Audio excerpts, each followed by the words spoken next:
संध्याच किचनमध्ये आपल्या सगळ्यांचं पुन्हा एकदा मनापासून स्वागत आहे। आज आपण बघणार आहोत बटाट्याची सुकी पिवळी भाजी। ही बटाट्याची भाजी सगळ्यांना खूप आवडते। तुम्ही ही भाजी पुरी बरोबर खाऊ शकता, डोशा बरोबर खाऊ शकता, टिफिनसाठी तुम्ही झटपट ही बनवून देऊ शकता।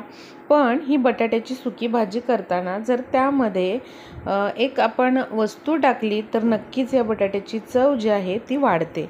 तर ही बटाट्याची भाजी सोप्या पद्धतीने कशी करायची आणि एक नवीन ट्विस्ट कसा द्यायचा हे आपण बघूया। बटाट्याची ही भाजी करण्यासाठी आपण एक डाव तेल गरम केलेलं आहे। तेल चांगलं तापलं की त्यामध्ये एक चमचा भरून मोहरी टाकायची। मोहरी छान तडतडली की त्यामध्ये जिरे टाकायचे। फोडणी देत असताना गॅसची फ्लेम ही मंद ठेवायची म्हणजे फोडणी करपत नाही। आता यामध्ये एक मोठा कांदा जो आहे तो उभा चिरलेला आहे आणि तो टाकायचा आहे। त्यानंतर आपल्याला यामध्ये कढीपत्त्याची पानं आणि त्याचबरोबर हिंग पाव चमचा टाकायचा आहे। त्याचबरोबर अर्धा चमचा उडदाची डाळ टाकायची आहे।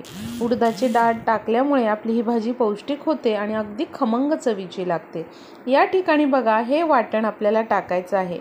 या वाटणामुळे आपली ही बटाट्याची भाजी अतिशय खमंग लागते आणि रोजच्या बटाट्याच्या भाजीपेक्षा चवीला अतिशय छान होते। हा मसाला कसा बनवला आहे ते बघूया। त्यासाठी 7 ते 8 लसणाच्या पाकळ्या, 2 ते 3 हिरव्या मिरच्या, एक आल्याचा तुकडा, थोडासा कढीपत्ता आणि मूठभर कोथिंबीर घ्यायची आहे। हे सगळं साहित्य आपल्याला मिक्सरच्या भांड्यामध्ये टाकून याचं वाटण बनवायचं आहे। यामध्ये पाणी टाकण्याची काहीही गरज नाही।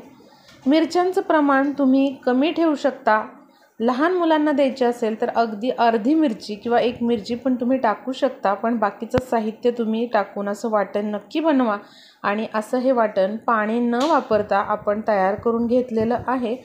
हे वाटण जर आपण बटाट्याच्या भाजीमध्ये टाकलं तर भाजी चवीला अतिशय छान लागते। अगदी हॉटेलमध्ये डोशाची भाजी जशी मिळते त्या पद्धतीची ही भाजी होते।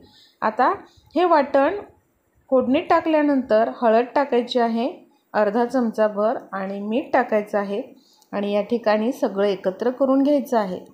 आता बघा या स्टेजला यामध्ये आपल्याला अगदी 2 चमचे पाणी टाकायचं आहे। पाणी टाकल्यामुळे बटाट्याची भाजी कोरडी होत नाही आणि खाताना ती घशाला चिकटत नाही किंवा असं दाटत नाही।